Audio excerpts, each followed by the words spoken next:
Hello everyone, this is Defense Politics Asia. This is the summary for day 22, 17th of March. So this might be a little long, I think. Okay, so I start off with this one. The Ukrainian Air Force spokesperson, Yuri Ignat, said that their pilots are now training as pilots of F-15 and F-16s. So he said that these weapons, which is the aircrafts, will allow them to fight on an equal footing in the sky with more modern fighters of the Russians. They say their pilots are training as pilots of F-15 and F-16. I have a lot of doubts on this statement though, because F-15 and F-16s are very expensive aircrafts. I don't think they will want. I don't think USA or any countries will be willing to sponsor Ukraine this kind of modern fighters. Or actually, it's not that modern. Depend on what the generation of F-15 and F-16 they are going to give to the Ukraine, if they ever even go to give it to them. Because how do you even transport into the to Ukraine without flying? It's just gonna get hit, I think. Anyway,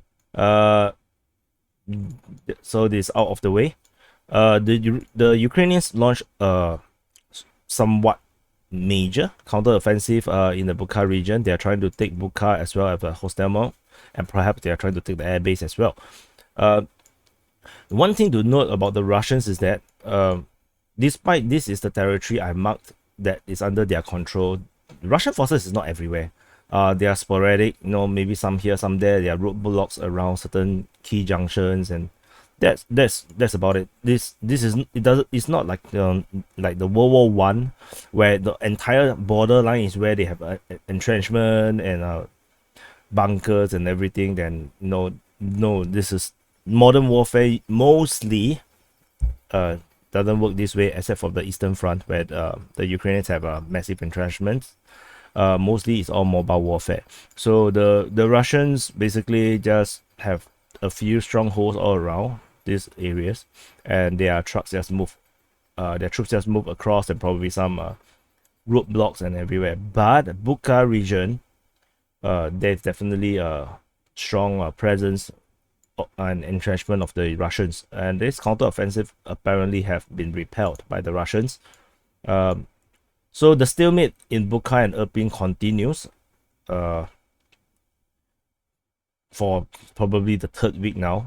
So very interesting situation in the Bucha and Irpin, how both sides didn't seem to gain ground.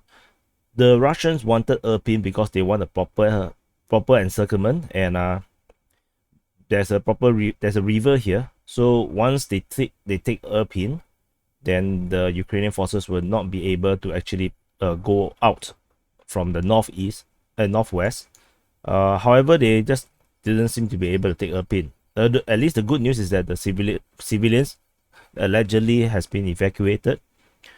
So not sure if the Russians will want to bombard this city here, this small city here or town here, heavier or more. No idea about that. So no other information on the Kiev front. No information on the Sumy fronts as well. Then we have going to Kharkiv. So according to Russian sources, there is actually an entrenched position in Zolokiv by the Ukrainians, and they say that because of this position, the Russians are unable to properly encircle Kharkiv from the north, apparently, or probably even to the west. So so they are currently only encircling from the east and the south. Although I'm not too sure what do they mean by south, because I didn't really see them around here.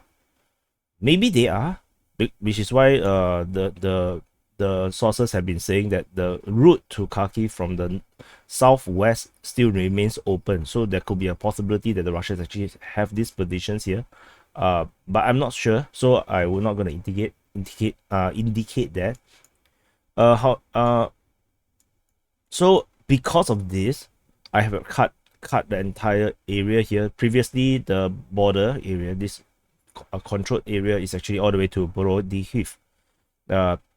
Boroduhiv. I have cut it back all the way to here because there's actually no roads linking to Boroduhiv unless they took this town of Rubizhne Kut, and the other route is actually all the way to the border. So I don't think this is likely to be the case. This is a very important hub, so I cut it away and follow the roads around here, and this is now the extent of the Russians Kiev front. So they have took back the Hachi though, so some progress in terms of the Russians' progress in Kharkiv. There's also fighting reported in the east of Kharkiv. The location is unknown. Not sure it's the east is here, or here, or here, or here, or here, or here. I don't know. So it's just they say just east of Kharkiv. So I'm just gonna leave it at that. I'll probably delete this icon for day 22 or 23. I'll just probably delete it because I'm just gonna leave it there. It's okay. I'm just gonna leave it there. There is also battle reported for in Chuhuiv and Malinivka. Apparently there are Russian forces already within the town, and the exact situation is unknown. So they're probably fighting some kind of urban warfare to capture within this area. So not sure what's exactly happening here, but we know that they are fighting over there. So nothing else on the Andrivka and this part of Husarivka. No idea what happened to this one. So just gonna leave it there for now. Going to the Izium front or Izium plus. There is no other news in terms of actually Husarivka. What if this is the Husarivka that they are talking about? No idea. I'm just gonna leave it this here. Who knows? Maybe this report of fighting at Husarivka is actually this Husarivka. Yeah. Would make more sense that the fighting is here, right?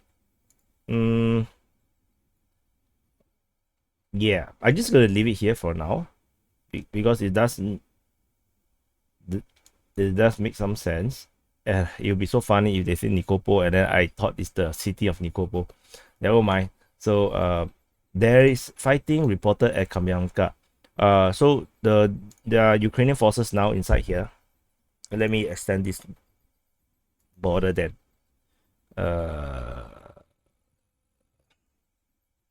That is like this. Okay, so there are Ukrainian forces within Kayamka, and the Russians are trying to clear them so that they can open up this road again. So the Ukrainian forces in the south of Izium continues to cause some problems for the Russians, but the Russians continue to bypass. Not sure how long you will take to sweep the city here. The Ukrainians are doing very well. There are some people saying that the forces in Izium is actually their special force, or probably the most well-trained force of the Ukrainian army. So there is that could have some basis on how why the Ukrainians are fighting so well in this area. And moving on to Severodonetsk, the Russians have taken Rubizhne. There are still randoms of Ukrainian forces within Rubizhne, so the Russians are still clearing the entire city methodically. The Ukrainian forces is alleged to have retreated into Severodonetsk. So the fighting at Severodonetsk continues on three sides: the northeast, east, and south, and the northwest. So no other news regarding Severodonetsk. Going south to on continuing in the Luhansk front, there are reports of fighting at Popasna. Same thing that the Ukrainian forces there are some elements of Ukrainian forces within the city, so the Russians are trying to clear them out. As a result, the entire operation from Popasna is now delayed because I believe they would have gone for Bakhmut, but because of the Ukrainian elements that's still within the city, they are now currently trapped at the city fighting all these unknown elements that's within the city. So because without a proper secure of this city, then it would not be safe to actually go to Bakhmut. So they are not going to get hit back from behind. Moving further south, north of Donetsk city, this is the stronghold of Avdiivka. So I have put this icon here to indicate this is an extremely strong entrenched position of the Ukrainian forces. But on the southwest side, the Russian forces have captured Marinka. So they say that the advance was 4 kilometers. So when I measured 4 kilometers, it actually shows that the Russians previously had already have control over the Alexandriivka. So this is something that I did not indicate previously because I thought the borders ends here. So apparently they actually have control over Alexandriivka, and then now they have progressed over to Marinka, which is an important hub. Which also shows that this is a pincer developing over here, over this entire road, entire defense line that I believe exists. So the positions here are now under threat because a pincer movement will encircle them. So I think the Ukrainian forces is likely to retreat from these positions to a new defense line that is probably more suited against this northwestern, seemingly northwestern push. However, the Russians seems to be targeting this town. This name has been floating up multiple times, Kurakhov.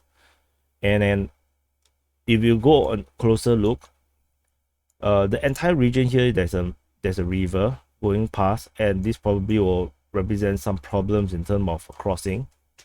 And maybe this is why this is so important, because there's actually a land bridge. This is a causeway here, which means that if they take Kurakhov, they will have a free access over to the northern side of this river, this long river, and this would open up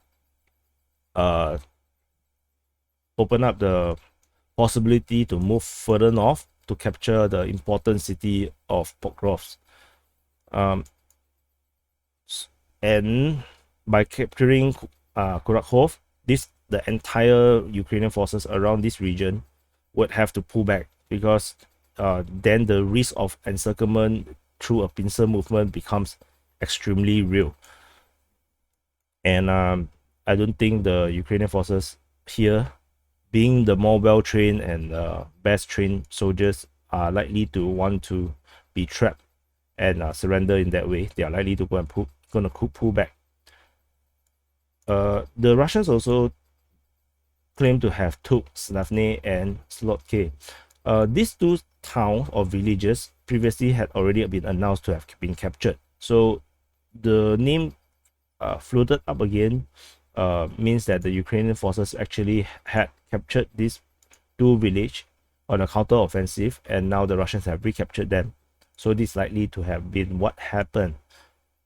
And on this side of this front, the Russians have moved what they call a 10-kilometer drive, taking Novomoyelske as well as Prichestivka.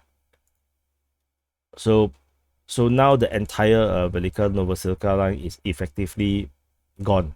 I don't think this line is, you can even call it a defense line anymore. And no news regarding Voleda. There's a chance that because in the day before, there is chatter talking about the Ukrainians actually retreating from Voleda.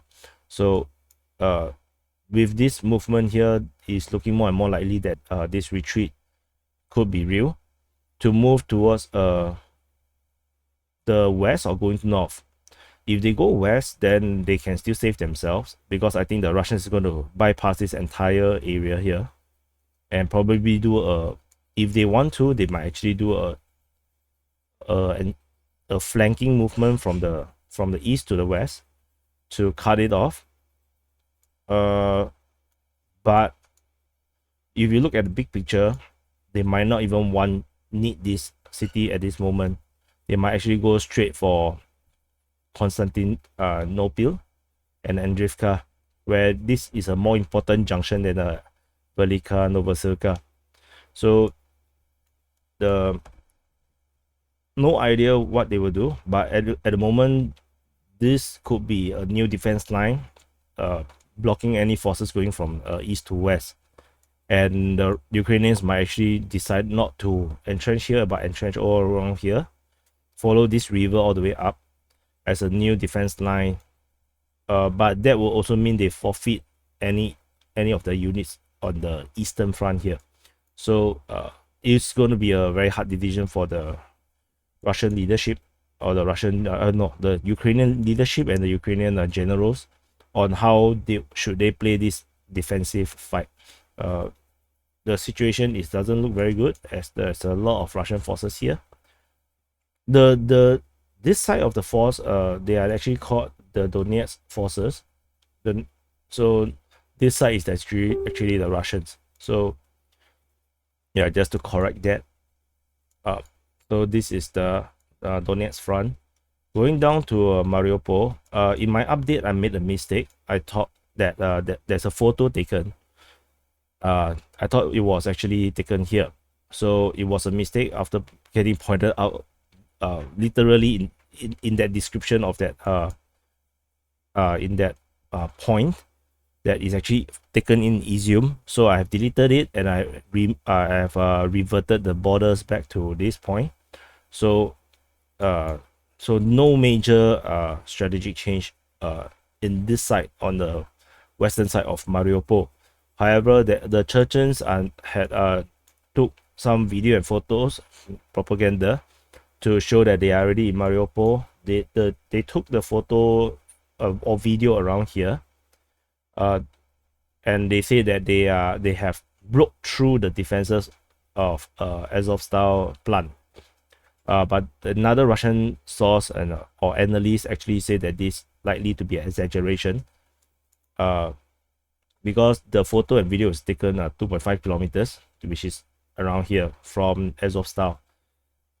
But there is good, but Azovstal was previously already being fought over by the Russian forces, so the Chechens are likely here as reinforcement to further this drive through this very tough industrial environment. No other news in terms of Mariupol.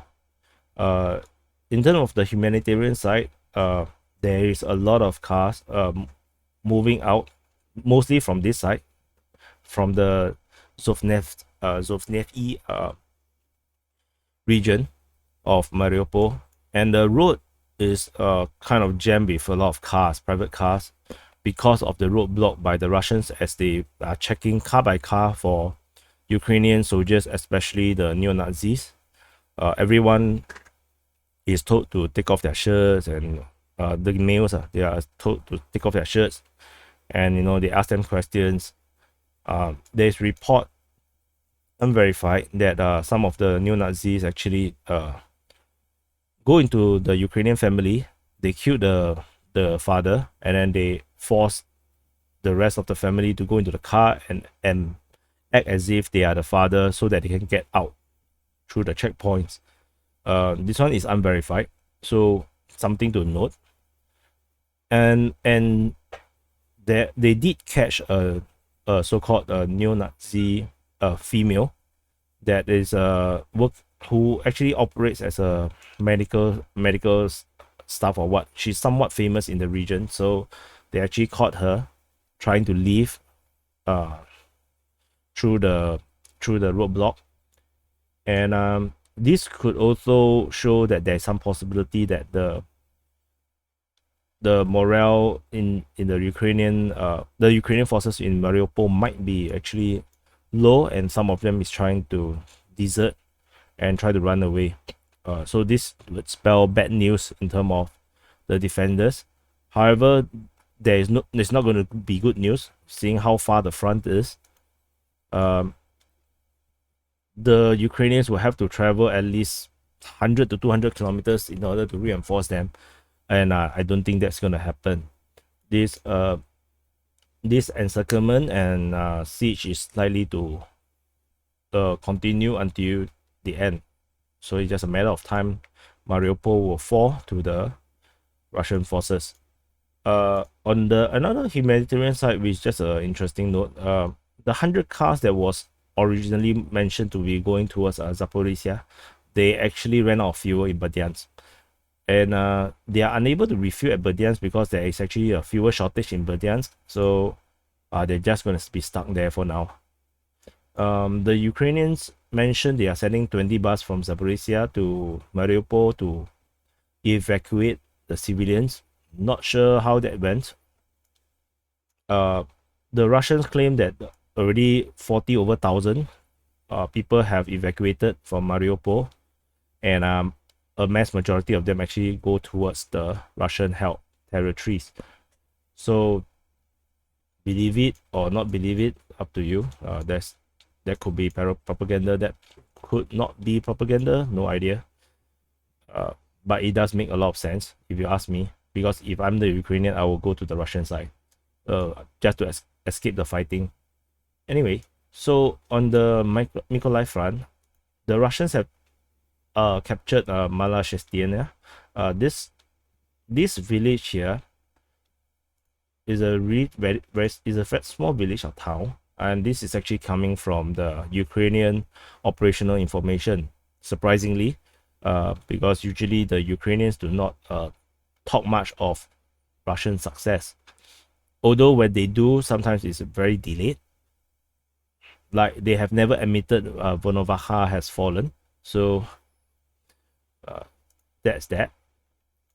The Ukrainians, so the rumors of Ukrainian massive offensive in the Mykolaiv front accumulated firstly from the airstrike, the artillery strike on the air base at Kherson, and now they have actually captured Posad-Pokrovske. So Posad-Pokrovske is actually this point and on this road. This is actually a town, a small town, and the pro-Ukrainian crowds or anti-Russian crowds is very happy and very excited about it, talking about how they actually captured something, 20 kilometers? I don't know. At 20 kilometers away from Mykolaiv. And then some funny people say that they calculated all the way from Venisensk, and saying how they have cleared all the Russians across here. But according to the Russian sources, they mentioned that the forces at the entrenchment or operational base at Helisonov, as well as the one at Kashpero-Mykolevka remains intact. So, which also means that there's a high chance that the one at Snihurivka is likely to also be intact. I believe I saw something about getting shelled at Hinihurivka. I think the Ukrainians are shelling this city, and then the Russian sources were saying that they actually hit their own civilians. So whatever that is supposed to mean. So I believe this 4 operating base is still valid, and this small victory here might not mean a lot, because I don't think Russians have any entrenchment over there. There's a high chance that they might have maybe a roadblock there and some troops guarding the road, and a proper offensive would easily just push them aside. So this is the situation in Mykolaiv. The Russian fleet was saw off Odessa again in the horizons, but nothing else, since the Russian fleet just going in and out of this bay area. So it's really nothing that special if you ask me. So I think I covered them all. Okay, yeah, I missed this part. So South Ossetians and Abkhazian forces has let me change this. South Ossetia and Abkhazian forces has officially entered Donbass. So they are part of the Russians' version of the Foreign Legion, just like the one that the Syrians are allegedly going to be coming to this war. So previously, I saw the South Ossetian forces coming in. I didn't report it, because I didn't really think much of it. And then now the Abkhazia forces is also here. So this actually becomes big because these are the two breakaway republics that was recognized by Russia in Georgia. So they are very similar to how Donetsk and Luhansk is. So now that they have entered war, is an interesting thing, which means the Russians, in the general picture, Russia is a very huge country, as you can tell. Although that a huge majority of the forces is actually on the western front, and they have committed around 10 to 15% of their military in Ukraine. They actually still have a lot of military not committed into this war, but largely because they have such a huge territory they need to protect. So and Putin have made it a point not to use conscript, and they are not going to co-op the reserves for this operation. So probably this is why they did the next best thing, getting their satellite states to help out in this war, to boost up the ground troops number, as they are pushing for a major offense in the entire east side of Ukraine. So this is the general picture for the day 22, 21, 22. So I'll see you in the next update. And please like and subscribe and share to the people you think would want to see this kind of information.